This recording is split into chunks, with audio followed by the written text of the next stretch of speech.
Hi, class. Welcome to week 4 of Counseling 120. I hope you're doing well. Wanted to post a discussion this week just to get a feel for where you're at with the catalog, schedule, and student services. So if you have any questions about anything that we've covered in the first couple weeks, feel free to post on the discussion that we have.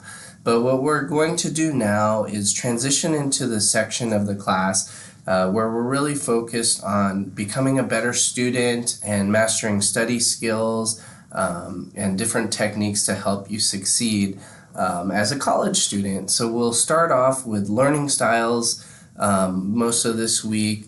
And also we want to talk about what our intention is here in college, and just remember that as we continue as students. So again, we're going to have a couple discussions, one on what we've covered, but also wanted to talk about what is your learning style and what kind of environment and do you learn best in.